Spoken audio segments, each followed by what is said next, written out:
La proposition de loi visant à lutter contre l'exploitation illégale des minéraux et à définir un cadre juridique spécialisé sera soumise au vote final le 25 avril 2024.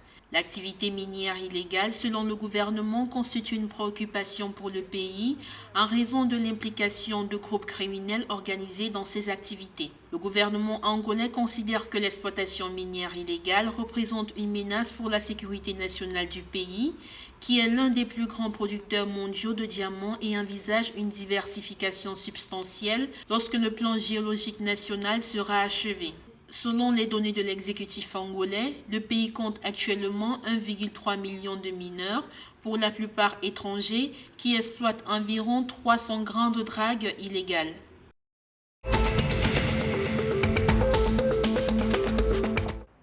Le gouverneur de la Banque centrale du Zimbabwe, John Musha Yavanu, a déclaré le 11 avril 2024 à la télévision publique qu'il craint que l'appréciation de la nouvelle monnaie du pays par rapport au dollar provoque une déflation. Le ZiG, abréviation de Zimbabwe Gold, a gagné 0,8% par rapport au dollar américain depuis le début des échanges lundi 8 avril 2024. La nouvelle unité adossée à l'or et à un panier de devises étrangères est la 6e tentative du pays de créer une monnaie locale fonctionnelle depuis 2008.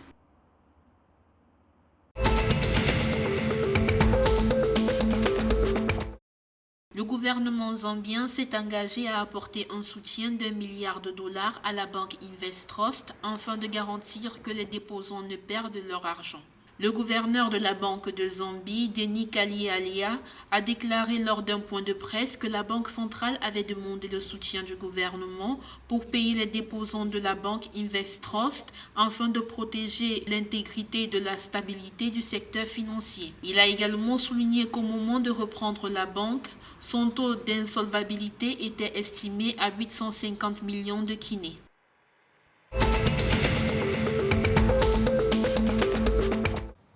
Alors que le gouvernement continue de consulter l'industrie du plastique sur un instrument international juridiquement contraignant pour lutter contre la pollution plastique, la ministre des Forêts, des Pêches et de l'Environnement, Barbara Creçy, a affirmé que l'Afrique du Sud resterait déterminée à soutenir les efforts mondiaux visant à mettre fin à la pollution plastique.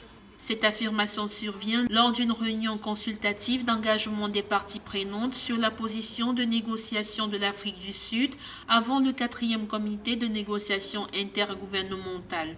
La consultation visait à consolider la position de négociation du pays lors du comité de négociation intergouvernementale qui devrait avoir lieu à Ottawa, au Canada, du 23 au 29 avril 2024. En 2022, l'Afrique du Sud a soutenu l'élaboration d'un instrument international juridiquement contraignant pour lutter contre la pollution plastique lors de la 5e session de l'Assemblée des Nations Unies pour l'environnement.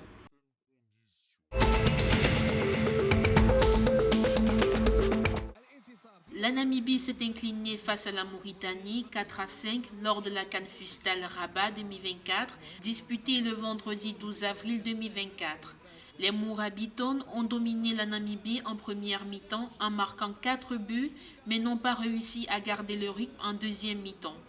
Selon les sélectionneurs namibiens, Ryan Jago, son équipe n'avait pas respecté son plan de jeu en première mi-temps, ce qui lui a coûté cher. La Namibie aurait un deuxième match contre l'Égypte dimanche 14 avril, tandis que la Mauritanie affrontera la Libye en fin de journée à la salle Prince Moulay Abdallah de Rabat au Maroc.